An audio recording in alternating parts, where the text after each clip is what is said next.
So, in the definitions, we sort of roped in a lot of what you had in different places in your proposal.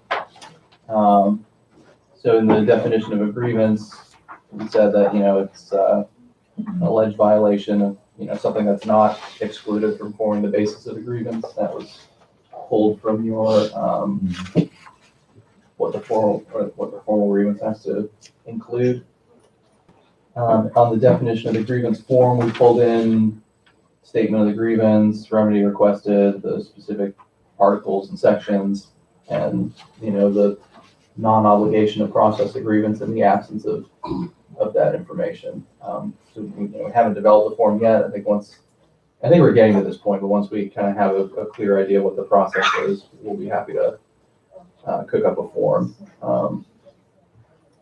to kind of make all this more concrete. Oh,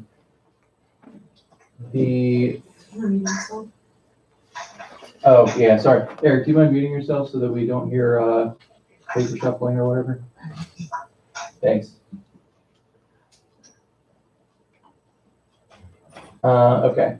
And then I think the first substantive difference, probably is not a huge difference, but in the definition of moving party, we included what you had put in your language about filing or, presenting evidence first. But we think that this is, and this is just the way it customarily works. If it's a discipline issue that's going to arbitration, arbitrator, regardless of whatever language is in there, is generally going to put the burden of proof for discipline on the employer, and is typically going to want the employer to present their case first. And in pretty much every other type of grievance, the arbitrator is going to put the burden of proof on the union and generally want the union to present the case first. So this is really, I think, just kind of codifying what's custom. Okay. In the process, we've put in, where it was discussed, we're not opposed to the idea of some sort of timeliness to initiating the informal step. We proposed 20 days just because, sometimes at that level, people aren't necessarily aware of sort of their rights and how they can go about dealing with them. So we felt 20 days was appropriate for this step. And to kind of try and solve the issue of, okay, at what point do we start counting the days? We put in language saying that it's within 20 days of the decision or events giving rise to the grievance, because there may not have necessarily been a conscious decision that was made. It just may be something that happened. Or the grievance knowledge of the decision or events giving rise to the grievance. So just kind of on thinking about it, that seemed to catch the various possible cases of where it's, might be ambiguous about when the timeline should start. So that's our effort to address that concern that we've raised. You'll notice throughout, in recognition of your previously expressed distaste for Roman numerals, we've made them all. Even though I can't get my numbering to work either way, so it doesn't solve that. We capitalized grievance form, not to make any substantive changes, to make it clear that it's referring to a specific form that's going to be developed.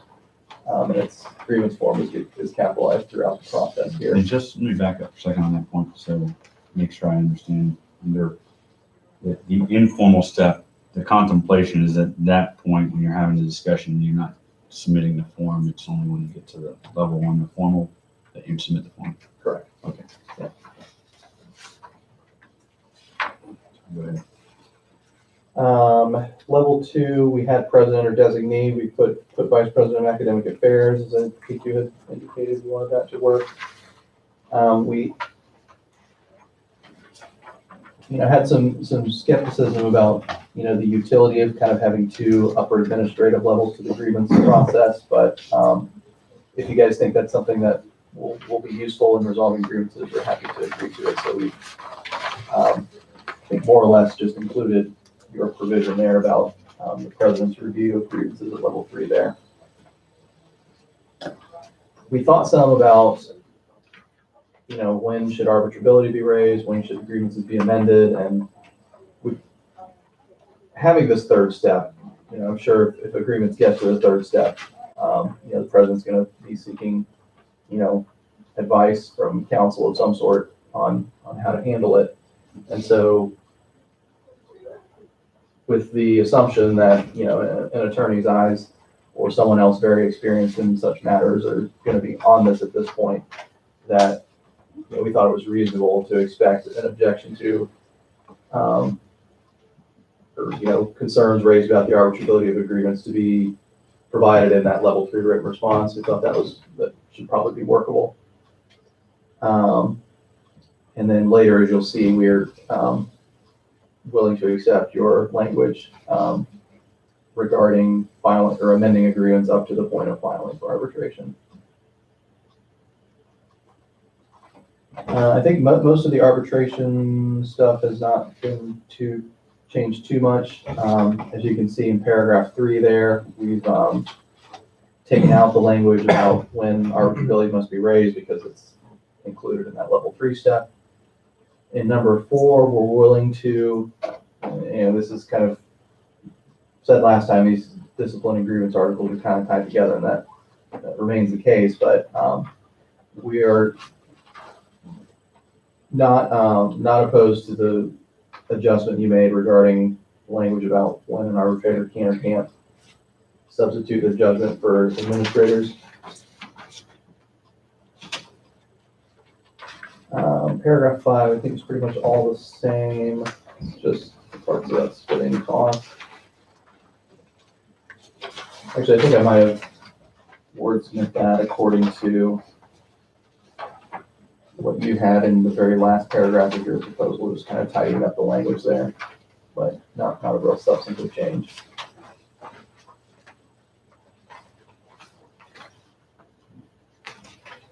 In 5.4, most of this is the same. In part B, you'll see the language I mentioned before. Agreements can be amended any time during the process up to the arbitrator's official appointment, as you had proposed. We just added, okay, how do you do that? By submitting an amended grievance on the grievance form. So what we're kind of imagining here is on the grievance form, a box near the top. Is this a new grievance or an amended grievance? And you just check the appropriate box. So, just specifying exactly how that's done rather than it being, oh, well, we sent you an email saying that we wanted to amend it, and that getting lost track of. So just keeping that, formal and everyone knows what's going on. In section C, we added some language that you had inserted about the obligation of the union to provide the employer with written assurance that it's declining to pursue arbitration due to the aggrieved employee's non-member status. That was straight off of your proposal somewhere. I don't remember where, but we put that in. Yeah, that's just so that we're not guessing as to. Right. And I think those are all I think that's about it. So, two kind of substantive changes again, who has the burden of proof and the timeline by which objections to arbitrability are to be raised, and tie that to that level 3 response. Imagine that will be an issue for us, so we can take maybe a 2-minute caucus and confirm. One thing as you were talking that on the amendment that comes to mind that we might want to suggest is that the same opportunity to amend a response, we also have the ability to amend the response. Most likely, and if you guys amend the grievance, obviously you want to maybe respond to that, but same timeline, I would think, so that once we're at that arbitration step, everybody knows. But if we do have multiple steps, I don't know that we ever really need to amend the response unless you guys amend the grievance, but we might want to add some language, just make sure that that's covered. Okay. I assume that wouldn't be a big issue on your side. Maybe just a recognition that if you amend the grievance, we get to respond to the amended agreement. Yeah, that does not sound unreasonable to me. I don't even know if we need to say it, but maybe we think about it. All right, well, we'll talk briefly about that in a moment.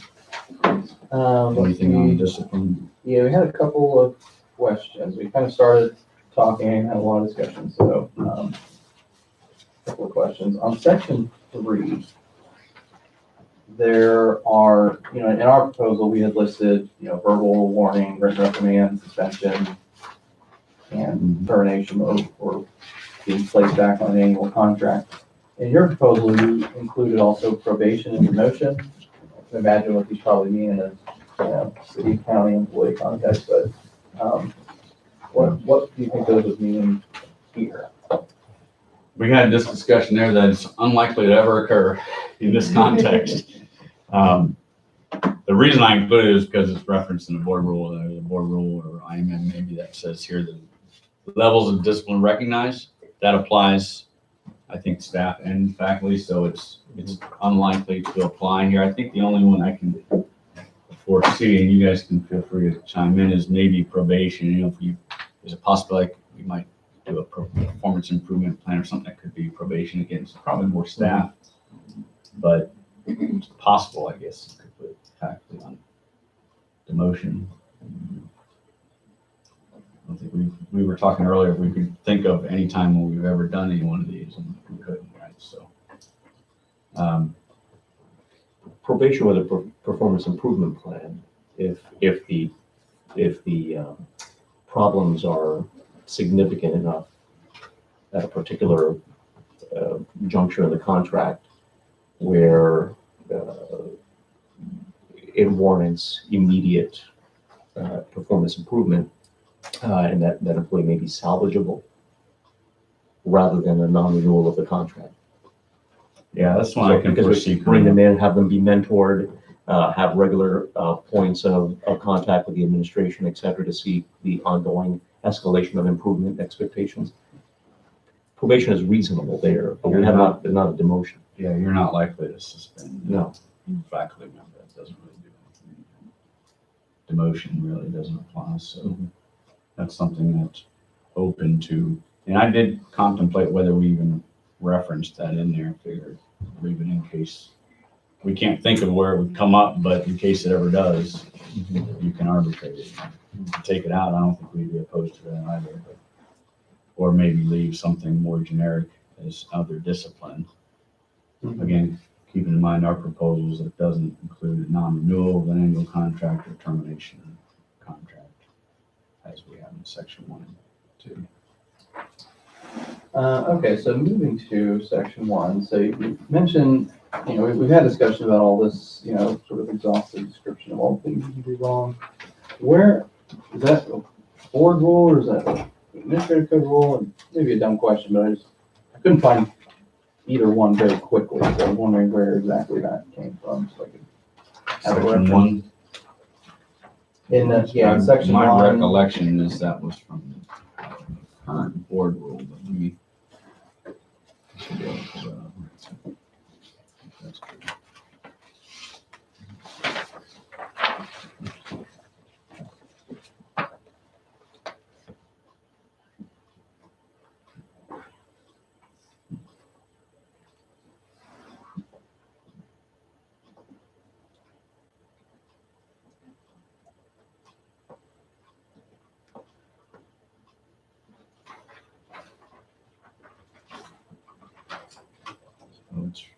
The board rule is this 2.23 essentially.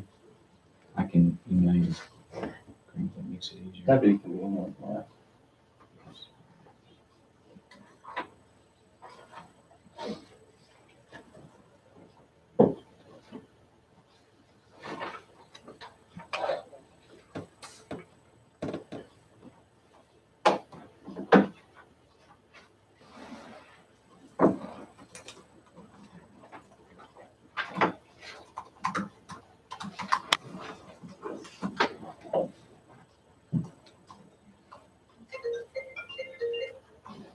Okay, well, I guess. I just sent it to you. So the title of the board rule is dismissal, return to annual contract for continuing contract personnel. Okay. Well, okay, so then just sort of generally looking at this, so we've got section 3, neither a warning nor a reprimand is advanced to arbitration. Probation, suspension, demotion, we're not sure if and when it's ever appropriate to do that. And then termination, not subject to grievance or arbitration. You probably guessed where I'm going with this. We've had a lot of discussion about, which things can or should, or it's a good idea to put through grievance procedures. But of almost anything in the whole contract, I think discipline is something that, from our view, absolutely needs to be subject to the grievance and arbitration procedure at, all levels. In the sort of 7 or 8 contracts at other colleges, I was able to quickly look at while we were waiting for you all to come back. This is all pretty standard, all levels of discipline are, employee can use these other procedures, DOA or board hearing or whatnot to contest something, but I was not able to find anything that excluded discipline from grievance or arbitration altogether. We read that as a pretty significant waiver, and of all waivers of that type, probably going to be the most difficult one for us to be willing to entertain at all.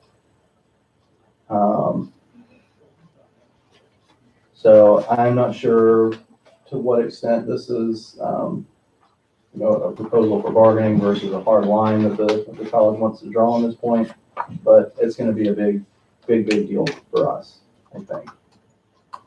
Let me flesh out, make sure I'm understanding what you're saying. So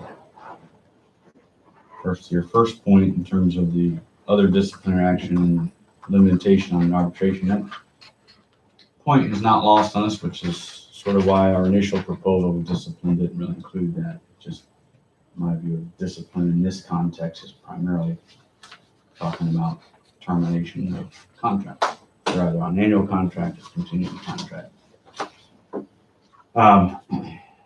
And I don't know how much of a hard line approach, but we have to certainly discuss that. If I'm hearing you correctly, what I understand you saying is you want a system where you have the ability to challenge the termination of contract via the current system, which has a hearing right already, could use DOA, or if the employee's option to challenge it, issue that process and go to arbitration to be able, so an arbitrator would be able to say, you don't have the grounds to terminate this continuing contract, let's say, or annual contract in midterm, which is less common, but. Yeah, we're not opposed to them having the choice of to elect their remedy, but we think all the remedies should be available for them to choose from.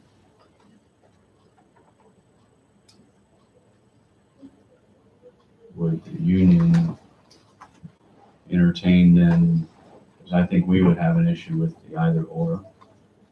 And I don't know, and I'm just thinking out loud here, so we haven't discussed this, entertain doing away with the current system contracts to a straight just cause after, say, continuing contract status. In other words, you don't get hearing rights, don't get all the continuing contract status, you continue to be employed unless terminated for just cause. That's, that's not, we haven't had that specific conversation, so I can't really give you a specific answer, but what I can say and what I would say to this group is that appears to be what's fairly standard at the other colleges that UFF represents. The reason I raise that is that I got some pushback for that kind of system because it sounds a lot like doing away with the continuing contract. I don't know that as a practical matter changes much, just cause versus the continuing contract definitions, if you will, but I think historically everybody likes the continuing contract tenure idea, and anytime I mention that we'll just do away with that and just have just cause as a standard,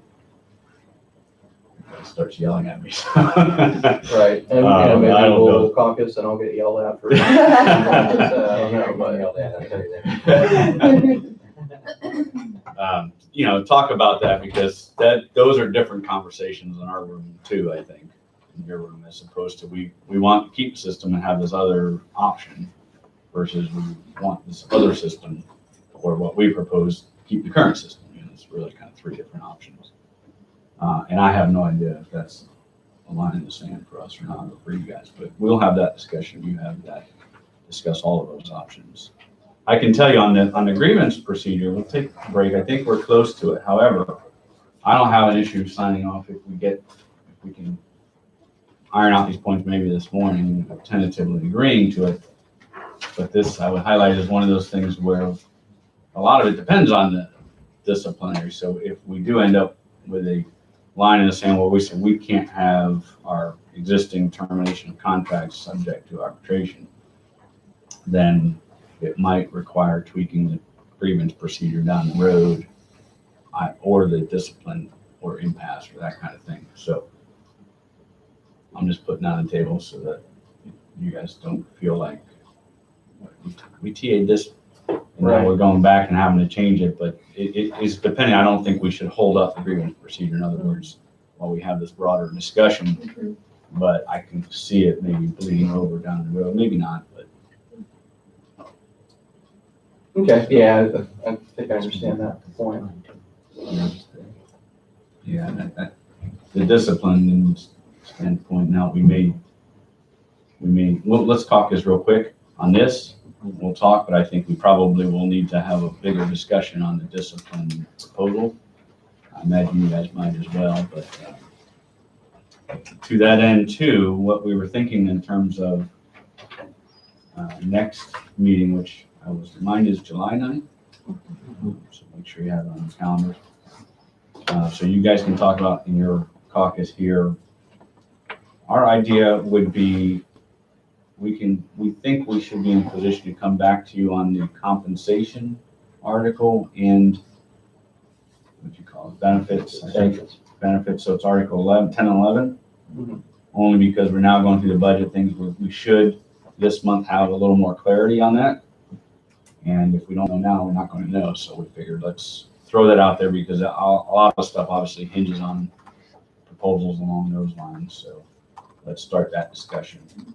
That plus if anybody wants to bring back discipline or other things that we have in the past, obviously is open. We know we have the leave article still kind of hanging out there, but probably wouldn't fight that off if we go to arbitration, or compensation, other benefits, unless it's some sort of package or something along those lines. But I think that's going to give us plenty to talk about. Okay. So we'll talk about that and see if you have other ideas. Let's take maybe just 5 minutes. You